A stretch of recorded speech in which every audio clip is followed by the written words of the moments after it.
What's up, everybody? I just clocked out another late episode today, but that's okay. I read something while I was absent-mindedly scrolling on YouTube, this beloved platform, and this thing really got me going. So I just figured I would come on and make an episode about this really quick. It is a quote from the great football coach and now great college football commentator Nick Saban. Saban, I guess, heard about or was asked about this new college basketball rule where G League players are allowed to go to college basketball and play. And Saban took umbrage to that. I'm going to read the quote from him and then break that down. I'll start by just reading it in its entirety. Quote, "We're letting G League players go to college? Pretty soon we're going to have the New York Giants backup quarterback not getting enough development, so we're going to send him to Penn State or somewhere else for a year to play. It's crazy, absolutely crazy. Why not make these kids professionals, treat them like professionals, and collective bargain the whole thing?" So we'll take that kind of section by section. Okay, so we'll start with kind of the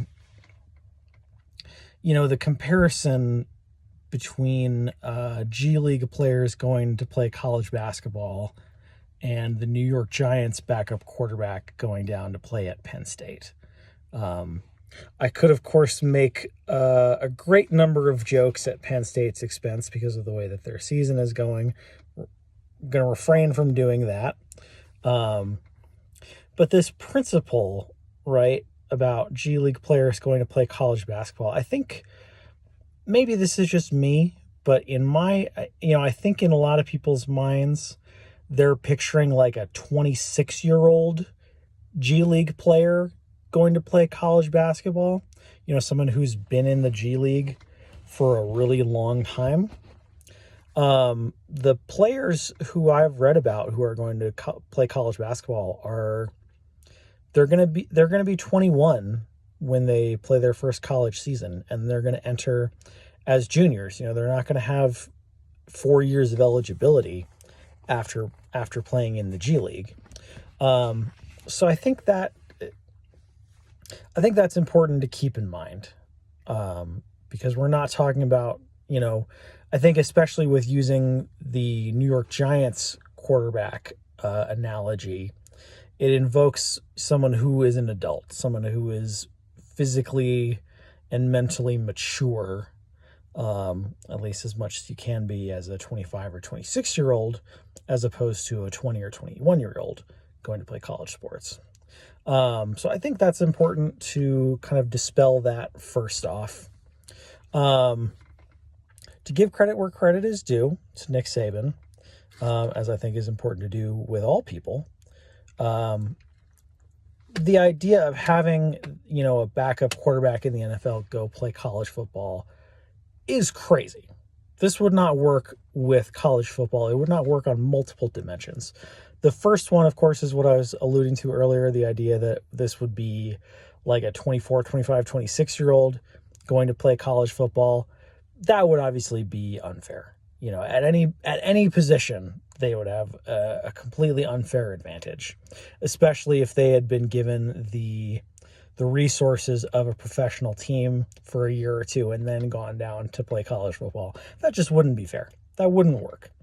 And so, again, to give him credit where credit is due, I think actually his idea about collectively bargaining college sports is a good idea in that sense, because I think it would level the playing field. I think it would give some consistent rules for how players can be treated with regards to NIL, like training, medical stuff, practice protocol, all that sort of thing. I think that is something that college sports probably could take away from professional sports, and that would be a positive development.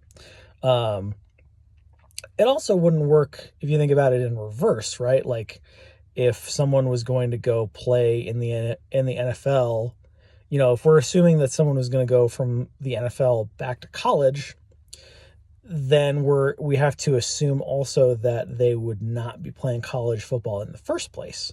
So then, I mean, that obviously doesn't work, because then you're talking about an 18 or 19-year-old kid in the NFL, and they could literally very, very possibly die. I mean, literally they could get killed. They could get every bone in their body broken if they did that. So that would not work. In contrast, I mean, basketball is not like that, right? You have one and dones in basketball already. For a long time, there were high school players who went directly to the NBA. And then if you want to compare this to another sport, you can look at hockey. In hockey, it's very common for guys to play major junior. And in fact, I'm pretty sure it's really common for guys to start playing major junior when they're like 16 or 17 even. And then they'll play junior for a couple of years, and then they'll go play college hockey for a couple of years, right? That happens all the time. So in that sense, it's not, it is crazy. It would be crazy for it to happen in football, but I don't think it's crazy for it to happen in basketball. It's certainly not crazy for it to happen in hockey. It happens all the time. And my last point I want to make is that for college basketball, it would probably improve the product, honestly. Because so many really good college basketball players go to the NBA after 1 year, and a lot of times they don't even really try that hard in college for the year that they're there. I think this would make college basketball a lot better. I mean, there's already, we've seen in the last few years in college basketball with the kind of super duper seniors that have come out of the COVID era. I mean, that's an extreme example, but college basketball for a really long time has really been weighted towards older, more experienced teams. They have a big advantage, especially in the tournament. So in that sense, I actually think it would help college basketball quite a bit as a product. I think it would get people more interested in college basketball as a result of that, because you'd see a higher level game. I think it would ultimately be better for the players. We've seen, again, with the COVID super senior guys that have come into the NBA, a lot of these guys have been productive role players right away in the NBA, coming in at 23, 24, 25. So I think giving guys more experience and more of a chance to play, I really don't think it's a bad thing. So, I mean, in conclusion, I think it's a terrible idea for football, but for hockey and basketball, I'm all for it. So, again, gotta, take my opinion with a grain of salt.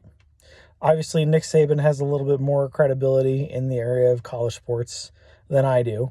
But those are just my thoughts. So, let me know what you think.